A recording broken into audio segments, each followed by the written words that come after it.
Hey, it's 4K Recap. Today, I'll be breaking down the sci-fi thriller movie, The 13th Floor.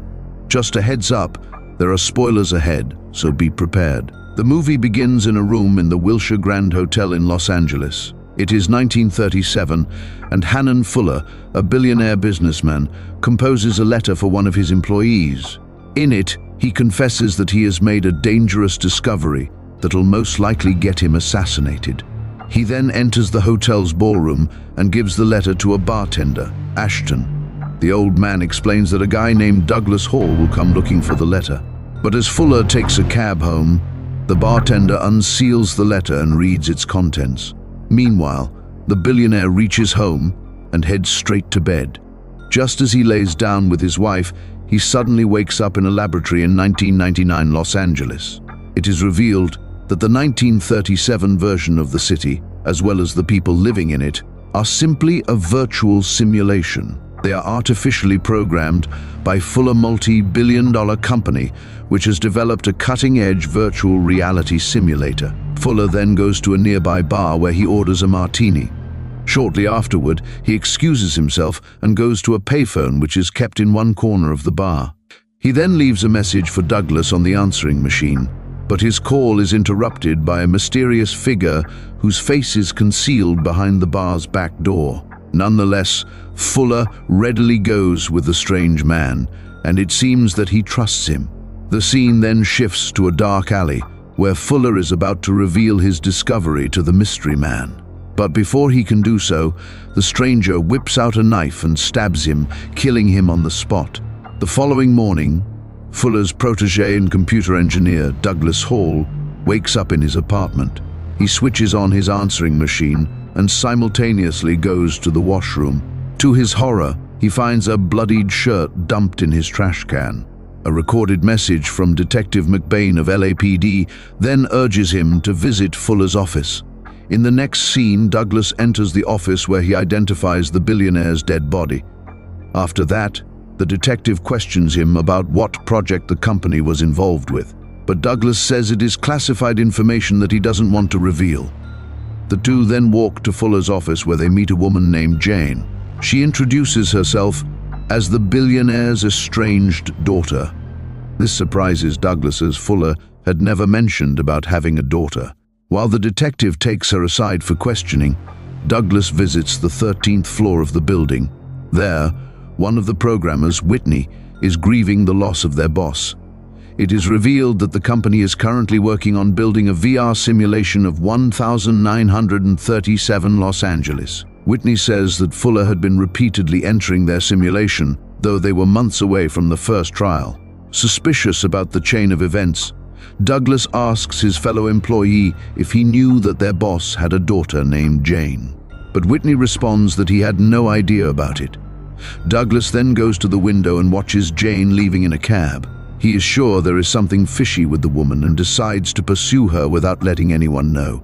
In the meantime, Detective McBain meets Whitney and questions him about the nature of their research.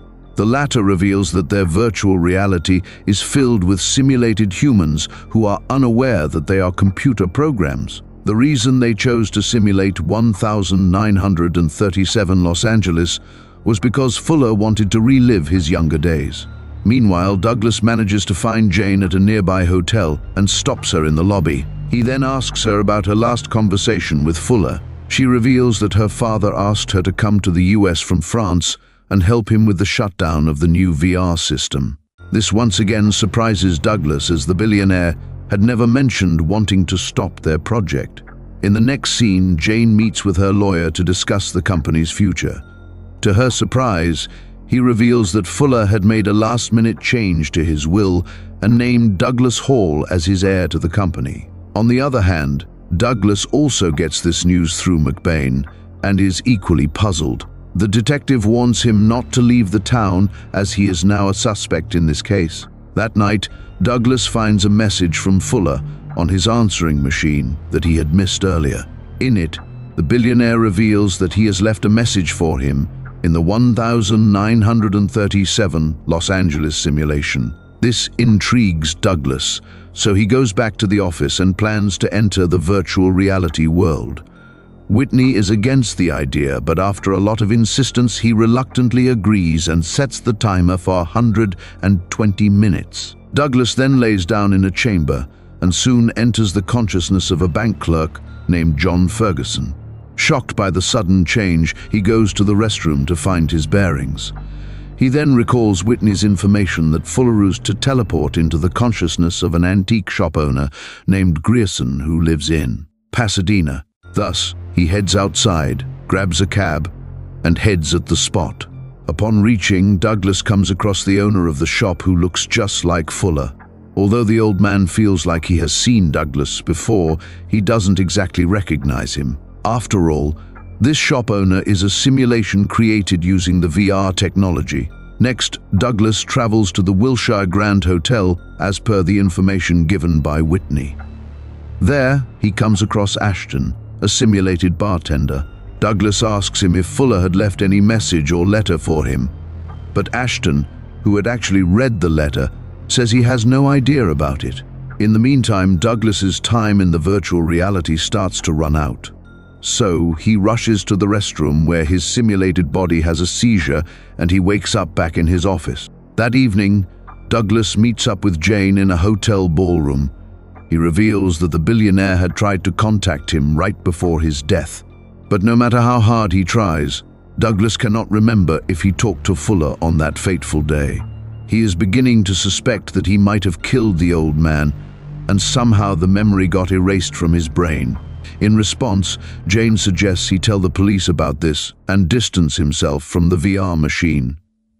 After this conversation, the two dance on the ballroom floor and eventually share a kiss. Later that night, Douglas is arrested in his apartment as the primary suspect in the murder of Hannon Fuller.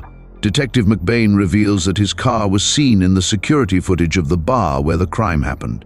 The detective thinks that because Fuller wanted to shut down the company, Douglas killed him as he was intent on making more money. He is then taken to prison while the police investigate the case further. But shortly afterwards, Jane arrives at the police station and bails him out. Douglas tells her that he will find out who killed Fuller by logging into the VR system again. Following this, he goes to the office, sets the timer for 120 minutes, and slips into a chamber. He is soon transported into the body of John Ferguson in the virtual reality version of 1937 Los Angeles. Douglas then returns to Grierson, the antique shop owner modeled after Fuller. The two men chat and Grierson mentions that he recently found something strange under his bed. He then takes out a fancy briefcase which has a luxurious suit in it. He never bought that suit, nor does he remember wearing it, but it fits him perfectly. Upon witnessing this, it quickly dawns on Douglas that the suit was kept there by Fuller, when the billionaire used to transport inside Grierson's body in this simulation. He would wear this suit and visit the Grand Wilshire Grand Hotel.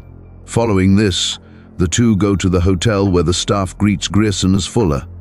They sit down in one corner of the ballroom and Grierson begins to concentrate hard. He tries to look into his brain for memories from times when Fuller took over his consciousness. After a while, he finally remembers giving a letter to Ashton, the bartender. Douglas then follows Ashton, who seems to have snuck out to the locker room after noticing the two men talking intensely. As soon as Douglas reaches there, he jumps him from behind. The shady bartender then holds him at gunpoint and begins to spill out everything he knows. He admits to reading the message and discovering that he is an artificial creation. Furthermore, he mentions that he drove to Tucson and followed the exact instructions in Fuller's letter. What he found out shook his entire world. He saw the edge of his world, a green net frame of electronic codes. It was then that Ashton realized he lives in a computer-generated reality. Now he wants to punish Douglas for making him go through this strange realization. But before he can cause any damage, Whitney yanks Douglas out of the simulation. In the aftermath of this incident, Douglas understands that the characters in the simulation have real lives and feel real emotions. By creating this VR and hopping in and out of the simulation, they are simply messing with their lives. Thus, Douglas decides to shut the project down forever. Following this, he drives over to Jane's hotel, but finds Detective McBain waiting in the lobby. He tells Douglas that Jane has been missing for quite some time now.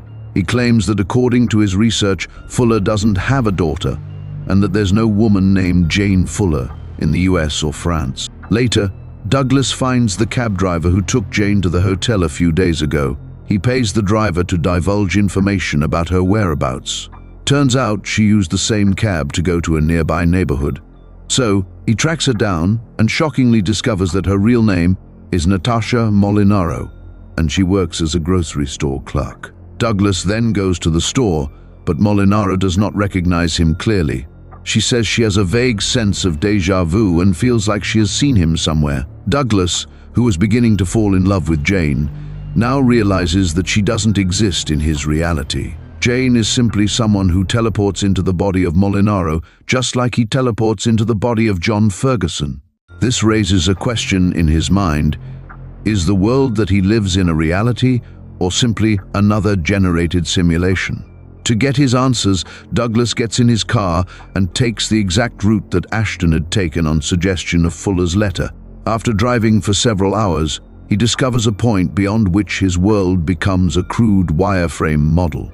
Douglas now fully understands Fuller's message. 1999 Los Angeles, the one he is living in right now, is nothing but a virtual reality. This means that he too is an artificially created simulation. In the meantime, Jane re-enters the simulation by teleporting into the body of Molinaro.